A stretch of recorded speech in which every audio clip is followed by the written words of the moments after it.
Tavo balsas. Lietuviškos muzikos laidą.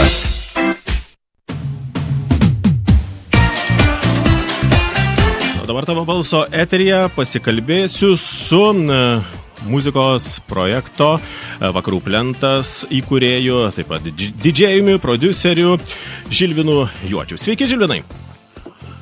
Sveiki, gyvi, kas klauso. Taigi, teisingai pristačiau, ar ne, ir didžėjus, ir muzikos prodiuseris, ir be abejo apie viską nuo pradžių. Visų pirma, norėjau paklausti, kaip jūsų prasidėjo tas kelias su muzika ir kada tai buvo? Jeigu apskritai su muzika, tai nuo pat mokyklos. Aha. Buvo muzikos pamokas. Taip. Bet turbūt dar anksčiau vaikystėje tėvai turėjo patefoną, tai aš klausydavausi pasakų ir buvo ir muzikos plokštelių, tai aš jas braižydavausi. Tai toks kelias nuo muzikos. Tai panašiai kaip mano, aš irgi pamenu tas plokštelės, buvo tokias didelės, mažutės plokštelės, atsimenu, ir traškėdavo. Tai visos subraižytos, kurios net netgi iki šiol turiu. Aha.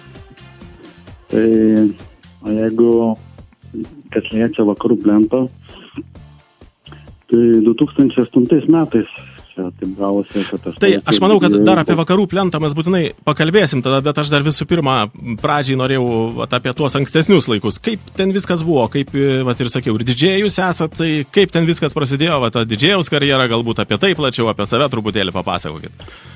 Na, man visada buvo įdomi ta muzika, kaip ir gal kiekvienam žmogui.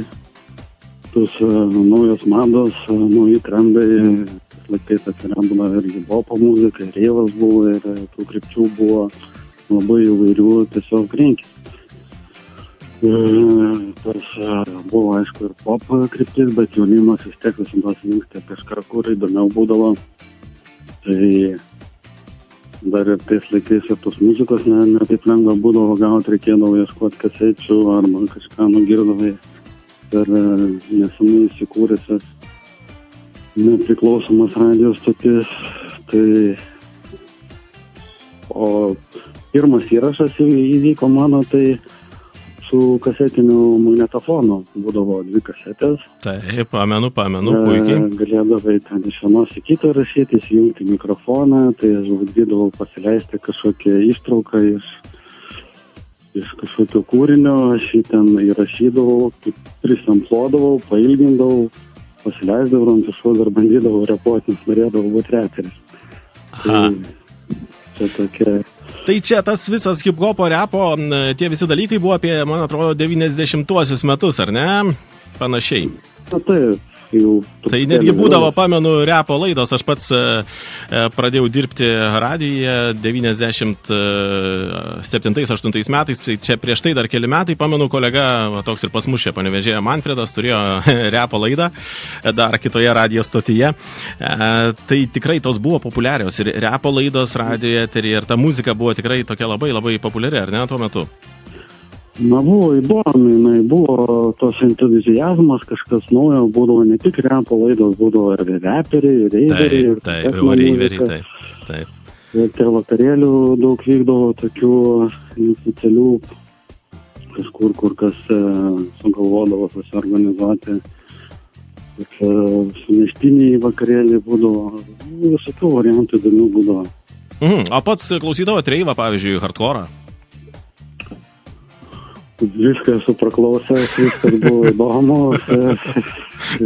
Na, aš toksai, niekados nebuvau, kad aš pasirinku vieną stilių, aš jau ten būnu prie jo, man buvo viskas įdomu.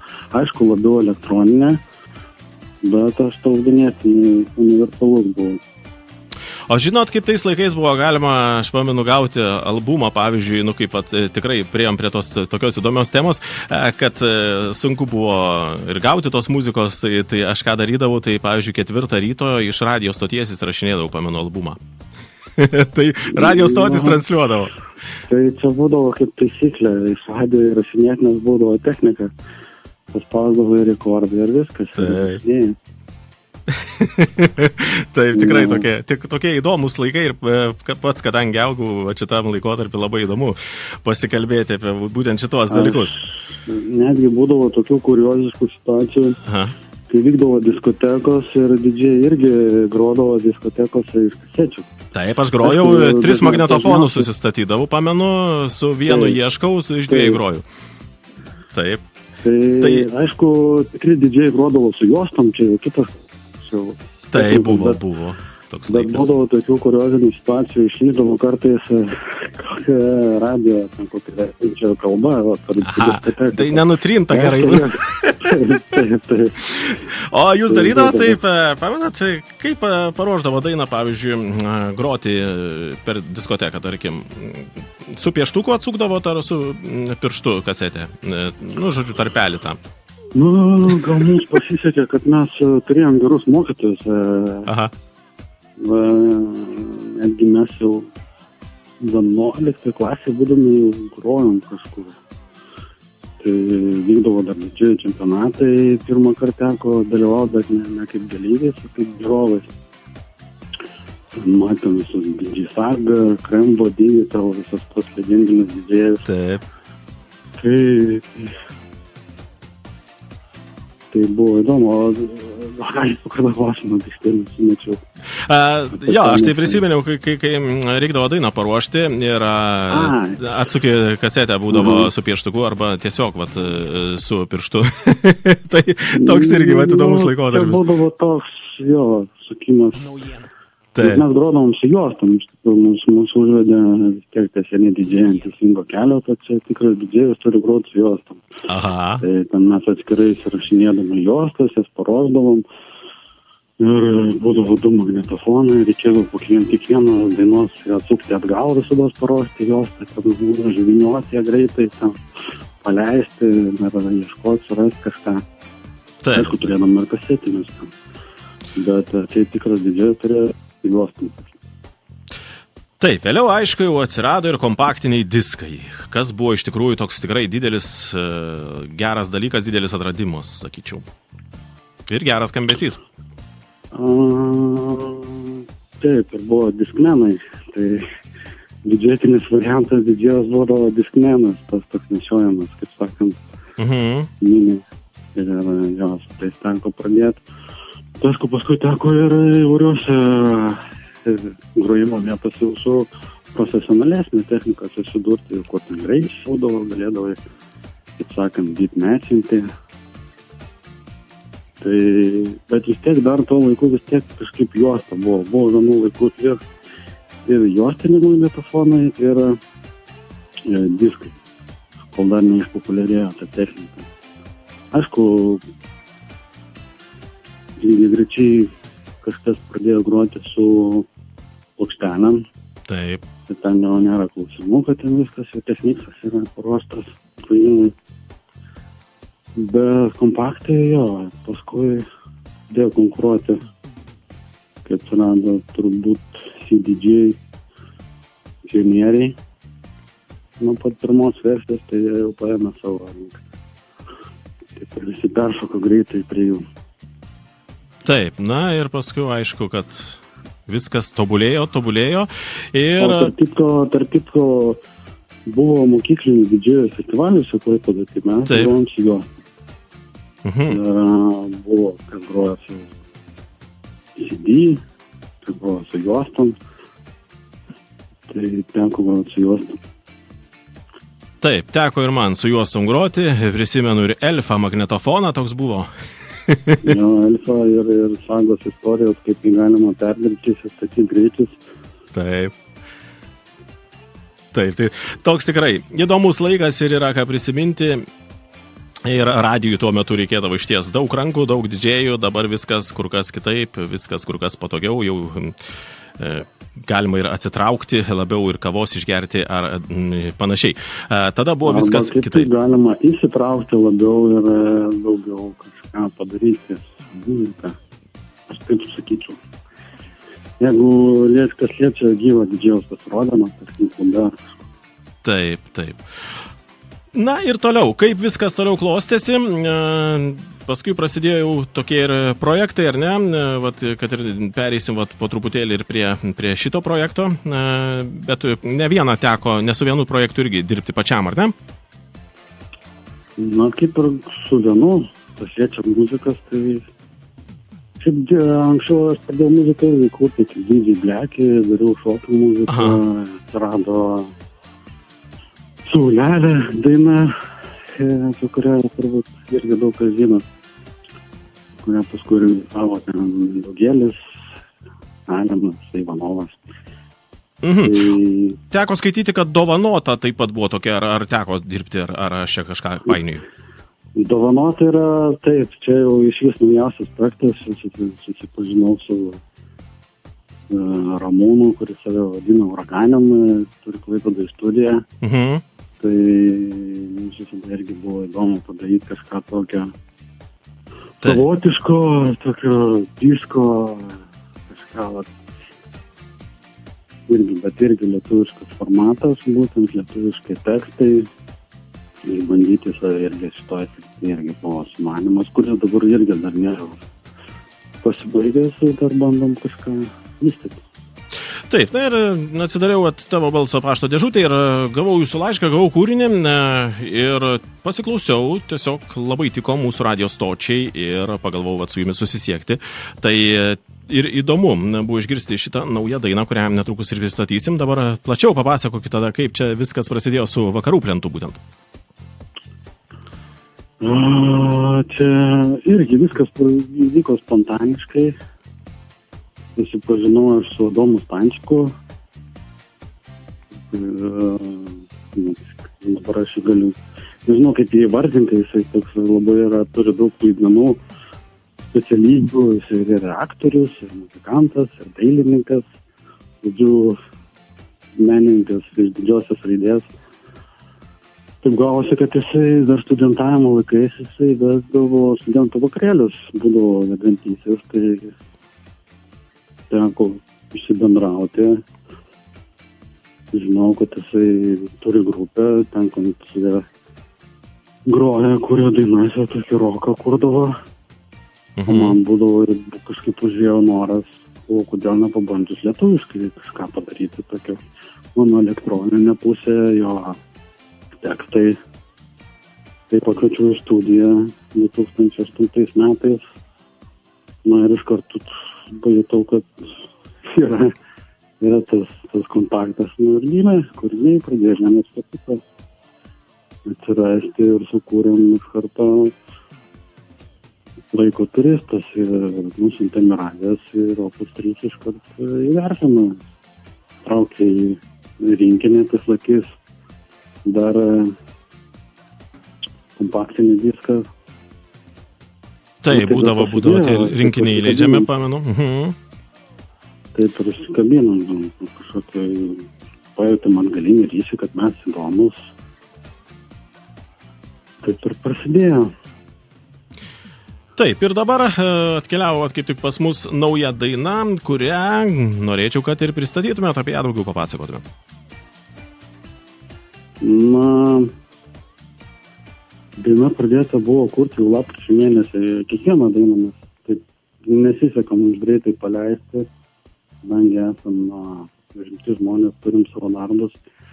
Muzika mums yra čia neįsta, tokia papildoma. Tai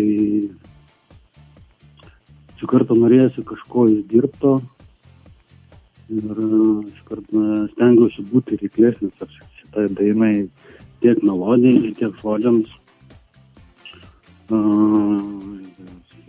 Taigi to kūrybinio proceso užteko, Akvilei buvo visokių ir pauzių, ir kūrybinių kančių, bet rezultatas gavosi neblogas.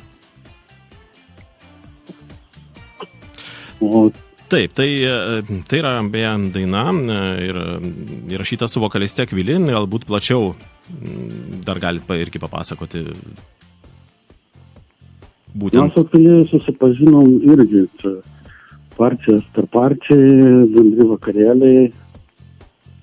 Tarp kitko Domas irgi su jie bandė koncertuoti, turėjo irgi savo atskirą tokį kaip mini projektą, jie tam lyriškas dainuodavo. Ir vieną kažkaip susipykė, Domas išmetė pasiūlymą groti kartu. Tai bandėm kurti kartu. Ir taip ir susipažinom, labai esu dėkingas visiems, kas manim bendradarbiauja, skiria laiko ir kartais būna, tarkim, dirbi su vienu, ir pradedi dirbti su kitu ir tas ataltesnis gali toks gal įsižeisti, bet pas mus to niekada nebūdavo, nes aš visada ir su vienu ir su kitu bendrauju, ir mes taip visi kaip draugų ratas esam tokie, tai taip ir bendraujam. Puiku. Tai kalbam. Taip. Dar kažką norėt pridurti? Na ir aš mėgstu tiesiog, jeigu aš pasakau, darom, dominu žmogų, tai aš noriu damušti, sakant, jau žinau, visi žino, kad aš nepaliksiu ramybėje ir palkau, tai man nebus užbaigta, aš lysiu. Tai ką pradedam, tada stengiamės užbaigti anksčiau ir vėliau. Taip, ir dabar apie šitą dainą, tai čia yra žodžiai kieno ir muzika? Žodžiai yra Akvilės, muzika yra mano. Ir yra bendras kūrybinis procesas, tiek Akvilė gali keistis į muziką, tiek aš galiu keistis į žodžius. Nepatinka tas, trinam, keičiam, nepatinka melodija, irgi keičiam. Vyksta kūrybinis darbas. Ir kažkaip įsirutulioja. Belieka. Abiem priimtinas variantas nesikauna. Belieka paspausti mygtuką ir pagroti dainą, kuri vadinasi Šaukiu tave. Šaukiu tave. Taigi, klausomės ir dėkoju labai Žilvinai už pokalbį, linkiu ir toliau sėkmės kūrybiniuose darbuose ir lauksim naujų dainų čia tavo balse. Ačiū Jums už galimybę, kad klausot. Ačiū Jums, klausom tada naujos dainos ir sakau iki kitų kartų. Vis malonybės. Naujiena.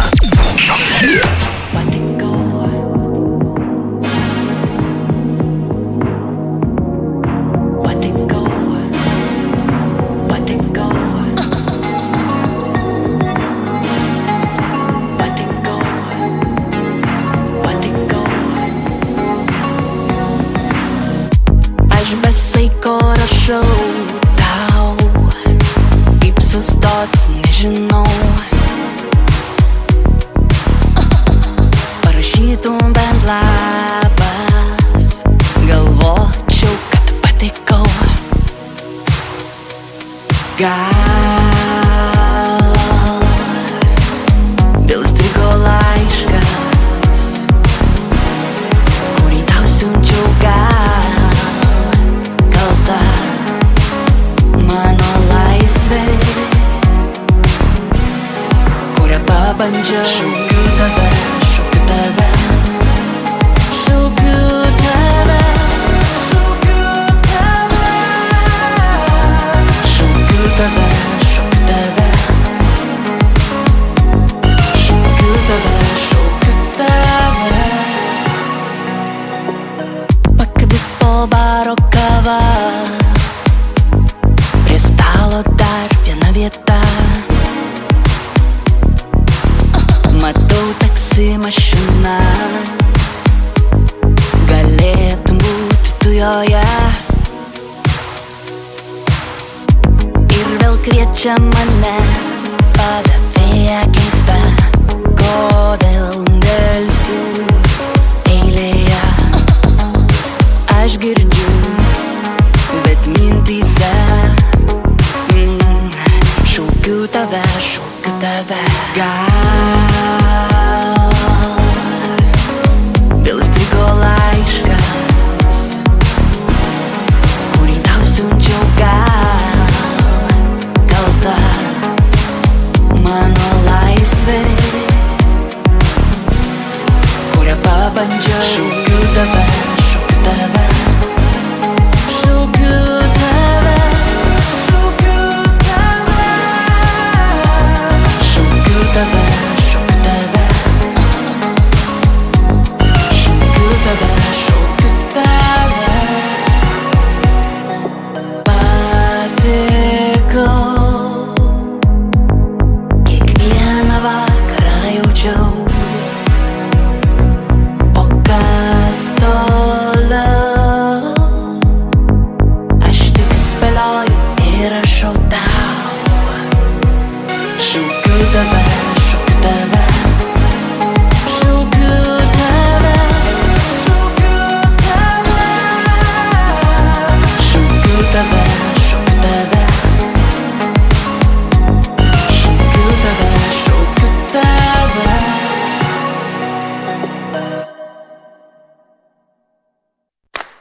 tavo balsas. Informacija ir muzika tau bei tavo draugams.